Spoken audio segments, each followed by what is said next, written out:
एका 80 वर्षीय वयोवृद्ध आजीवर एका 28 वर्षीय तरुणानं अत्याचार केल्याची घटना समोर आली आहे। ही घटना माणुसकीला काळीमा फासणारी संतापजनक घटना असून या प्रकरणाने परिसरात नागरिकांमध्ये तीव्र संताप व्यक्त आहे। छत्रपती संभाजीनगर जिल्ह्यातील पैठणच्या पाचोड येथील कल्याण नगर परिसरात माणुसकीला काळीमा फासणारी आणि संतापजनक अशी ही घटना घडली आहे। एका 80 वर्षीय वृद्ध आजीवर लैंगिक अत्याचार झाल्याने परिसरात तीव्र संतापाची लाट उसळली आहे। या प्रकरणी रोहन साहेबराव आहिरे वय 28 राहणार कल्याण नगर पाचोड तालुका पैठण याच्या विरोधात पाचोड पोलीस ठाण्यात गुन्हा दाखल करण्यात आला असून पाचोड पोलिसांनी त्याला तातडीनं ताब्यात घेतलंय।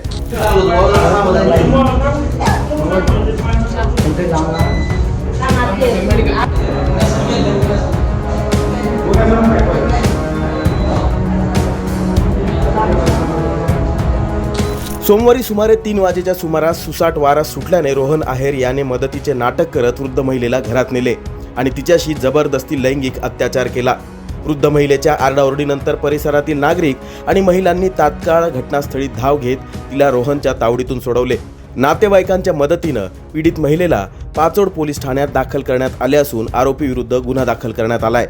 पुढील तपास उपनिरीक्षक राम बाराहते करत आहेत। मात्र यामुळे संपूर्ण छत्रपती जिल्ह्यासह महाराष्ट्र देखील हादरला आहे। अमेय पाठक, लोकमत, छत्रपती संभाजीनगर।